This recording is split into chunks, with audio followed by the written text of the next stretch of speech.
我觉得就是社会对女性的尊重还是不够。I believe that the respect for women in today's society is still insufficient, and the expectations placed on them are excessively harsh.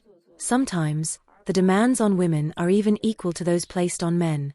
For example, society expects us women not only to play the role of mothers at home, but also to perform excellently in the workplace. Meanwhile, many fathers are absent, and caring for children seems to have become a woman's duty. Women are expected to manage the household while also working hard. If they stay at home to take care of the children, they are criticized as lazy or even seen as dependent on men, facing discrimination. This phenomenon is particularly complex in today's society. Can everyone truly reflect on their attitudes toward women? Are we inadvertently placing even more pressure on women? The absence of father figures has become a prominent issue in society, leading to the emergence of many false single-parent families. Therefore, I urge employers to pay more attention to the actual circumstances of mothers, and to reduce the harsh expectations placed on women, at least not to make the demands on women the same as those on men. We need to be more understanding and empathetic toward the situations of women. Every individual, regardless of their social class, should respect and care for women. Every woman deserves to be valued and cherished, rather than merely seen as the bearer of family responsibilities. 女性不公平，何止是不公平？ Nowadays, many people say that society is unfair to women. It's not just unfair, which sounds like an understatement, but rather a deeper issue where women's needs and situations have never truly been addressed. In fact, many things were not designed with women in mind from the very beginning. For example, the air conditioning systems in office buildings are typically set to temperatures that suit the average adult male's body type in the summer. This is why, during the scorching summer, many women find themselves shivering from the cold, having to wear jackets every day. Another example is the design of car seat belts, which are also based on the male physique.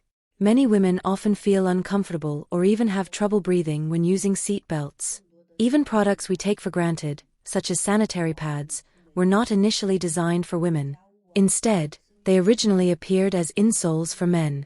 The institution of marriage, for instance, clearly favors men, protecting their interests while the invisible contributions of women are often overlooked. From household labor and the value of childbirth to the right to financial distribution, women's contributions lack corresponding protection in the system. Even with the issue of domestic violence, the law has not effectively resolved it, often relying solely on counseling as a response. Ironically, the height of kitchen stoves is designed according to the average height of women.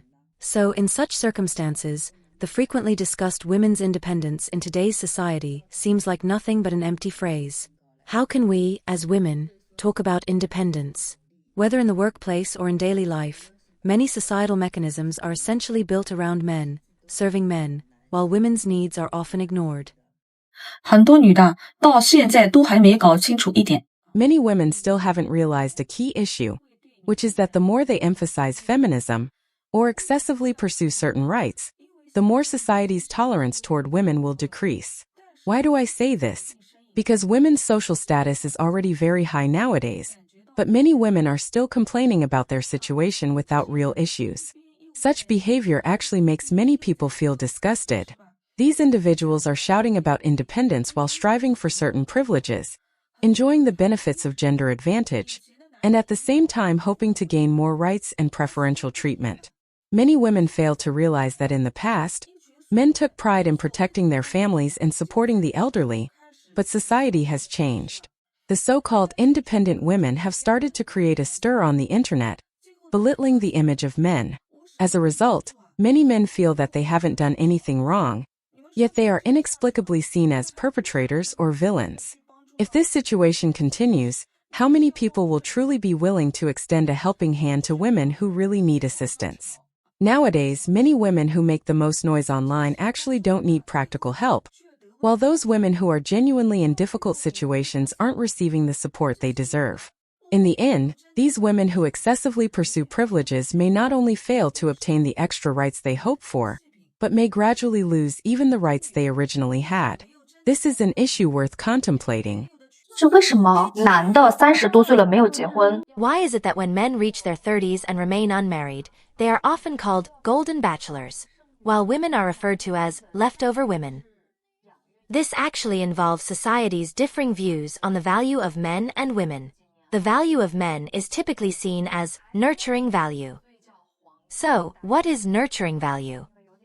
Simply put, by the time a man reaches around 30, he has usually been working in society for several years and accumulated certain resources and financial stability. If he's still unmarried, he's considered to have great potential and social value, thus being called a golden bachelor. This is because they are seen as having a certain status and ability in society. In contrast, a woman's value is more often tied to reproductive value. As they age, especially after 30, society generally believes that a woman's reproductive ability gradually declines, thus labeling them as leftover women. But the key question is, what kind of woman would be judged solely based on her reproductive value? This usually refers to women who, apart from reproduction, have no other significant values. If a woman demonstrates greater value in other areas, such as in her career, personal achievements, or social contributions, then her reproductive value naturally becomes less relevant, and may not even be the primary standard by which others judge her. Ultimately, the different labels society places on men and women reflect biases rooted in traditional values. For men, the emphasis is more on their economic potential and social status, whereas for women, it is often more focused on their reproductive capability. This view is undoubtedly a narrow standard of judgment. Women who excel in various aspects of life clearly shouldn't be defined solely as reproductive machines, and their value should be viewed more comprehensively and multidimensionally. I believe this is a significant manifestation of unfairness towards women. Nowadays, although the slogan of gender equality is constantly shouted, how many of these slogans are truly implemented in action? The so-called equality is nothing but empty talk. The rise of Chinese women should rely on their own efforts and struggles to live the life they desire, rather than just verbally proclaiming gender equality while secretly hoping to reap benefits without labor. True equality is when both you and the other person earn 3,500 yuan and neither looks down on the other. However, the current reality is that you earn 3,500 yuan but demand that a man must have a house, a car, and savings with a monthly salary no less than 15,000 yuan. Men are looking for wives to live with, not to find ancestors. When he marries you, it's to build a life together, not to support your enjoyment. Is it to bring you home as a decoration? I genuinely worry that these unrealistic materialistic women will tarnish the reputation of Chinese women. Husbands and wives should strive together to create happiness. This is the quality that we Chinese women should possess. This kind of independence and strength, which does not rely on others, is true equality. True equality is when you are excellent, and I am not lacking. We work hard together, side by side. Where are there so many rich and handsome men, and where are there so many domineering CEOs? Most people merely live an ordinary life. Yet nowadays, young women want to find rich men, and older leftover women are also searching for wealthy partners. Even divorced women with children hope to find a rich partner. What does a happy life really depend on? It relies on mutual support and joint creation, rather than fantasizing about unearned gains. You don't want to do anything, yet dream of pies falling from the sky. The more mindless short dramas you watch, the easier it is for you to become foolish. Enrich your life, work diligently, and make yourself more outstanding. Only then will you have the opportunity to meet the right person for you. Only in this way will society provide better treatment for us women. 男女平等之风最新啊，有些人就开始从中作祟。 Recently, discussions about gender equality have become increasingly heated. However, some individuals' behaviors have disrupted the conversation. Nevertheless, I and most girls appreciate those boys who advocate for gender equality. Everyone believes that whether in marriage or daily expenses, we should implement the AA system and even abolish the betrothal gifts. Honestly, I sincerely thank those boys. It seems they have finally begun to awaken. We strongly support this way of thinking. However, I would like to add a few points. Firstly, if boys can casually display their physical features, then girls wearing spaghetti straps should not be subjected to criticism. Since everyone agrees that betrothal gifts should be cancelled, I also understand that you won't be demanding a dowry. How many gifts have you given to female streamers on your phones? How many ambiguous relationships do you have? While we may have higher moral standards and look down on such behavior, if we are advocating for gender equality, we should strive for some equivalence in these areas. Furthermore, some boys like to smoke and drink, and I believe you won't mind if girls do the same. These issues can all be discussed. However, there is one more thing to discuss: having children. Although boys cannot personally experience the pain of childbirth, the physical and psychological suffering during the process cannot be measured in money. Therefore, in order to achieve true gender equality, we can consider eliminating the requirement to have children. Additionally, during holidays, we should not take advantage of each other. Either we alternate visiting each other's homes each year, or we go home for the new year separately. Regarding buying a house after marriage, from the down payment to the mortgage, each person should contribute half, and both names should appear on the property certificate. It is also best to sign an agreement to ensure that the property can be divided equally in the event of a divorce. I believe such arrangements will definitely lead to an increase in marriage rates. Of course, some may ask what the significance of marriage is. If a person is doing well on their own, what is the necessity of getting married? We are now in a time of peace. Girls can support themselves, achieve economic independence, and live well. If someone truly wants a child, the right to give birth belongs to women, and the state has sperm banks. In this sense, this might be true gender equality. Sisters, let's ask these boys, if that's the case, would you be willing to get married? 说所谓的彩礼就是拿钱买人，物化女性。 Nowadays, the discussion about bride price is becoming increasingly heated. An expert suggested that the current bride price system has, to some extent, turned into a way of buying people with money, objectifying women. This remark was quite refreshing to me. Finally, an expert has voiced this truth. In marriage, women are in a clearly disadvantaged position. After giving birth, a woman's career development is almost always severely affected and hindered, and in married life, the labor women provide, whether it's housework or emotional labor, usually goes unrecognized and uncompensated.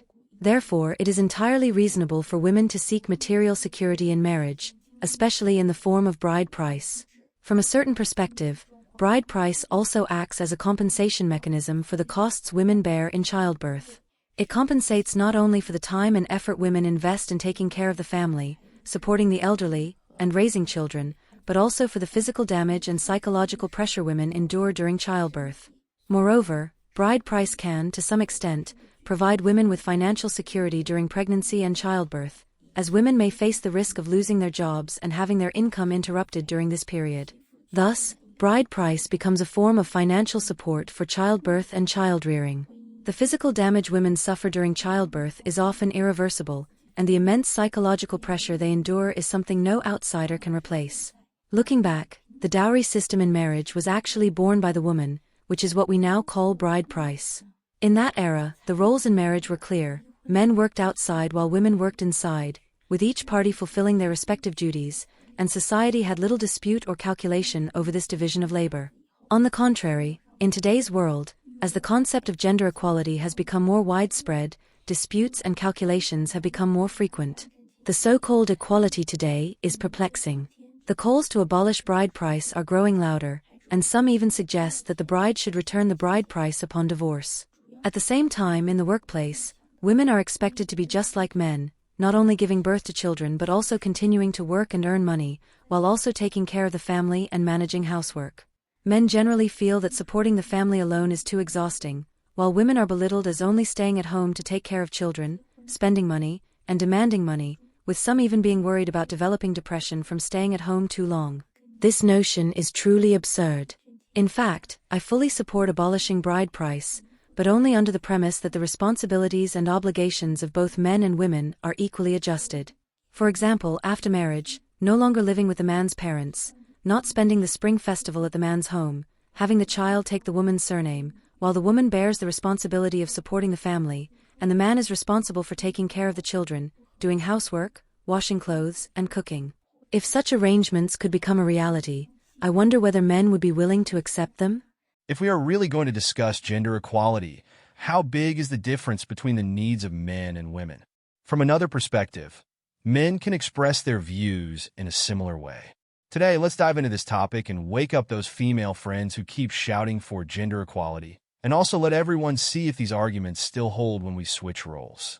Let's assume a completely gender-equal society. where those so-called materialistic women or gold diggers who only seek money from men wouldn't be able to survive at all. And men could also say, if you're not taking the initiative in a relationship, it means you don't love me. We men are just slow to warm up. If you don't spend money on me or buy me gifts, it shows you don't love me, you're not sincere, and maybe you're even stingy. Such a woman can't be brought home as a wife. Silent treatment during an argument? That just shows you women are too selfish. We men simply want you to comfort us. That's all. Furthermore, men could also say, women, if you date without the intention of getting married, you're just playing around. As a mature woman, you still haggle over marriage conditions. When it comes to marriage, we men have houses, cars, and savings. So, as a man, shouldn't I also consider whether I should marry a woman who has no house, no car, and no savings? After all, my parents worked hard to raise me, but your parents didn't raise me. So why should I honor them? Also, my mother has set a specific amount for the dowry, and my sister is getting married soon. So we need money for buying her a house too. Men, when they don't have a house, a car, or savings in the matter of marriage, often feel they can't hold their heads up. And women? If they similarly don't have a house, a car, and savings, the result could be that no man is willing to marry her either. If men advocate for equality in choosing a wife, and if men also start to become materialistic, how would you women view that? Women would definitely curse and scold, right? Do you believe that? A materialistic man would probably be cursed endlessly and drowned in the scolding from women. In fact, this is the reality. So, when we think from another perspective, any situation seems inappropriate. Do you think this reasoning is correct? Feel free to leave your comments. I'd love to hear your thoughts. If you like this video, please give it a thumbs up and subscribe to our channel. Your support is very important to us, and we will continue to provide you with better content. Thank you again for watching, and see you next time.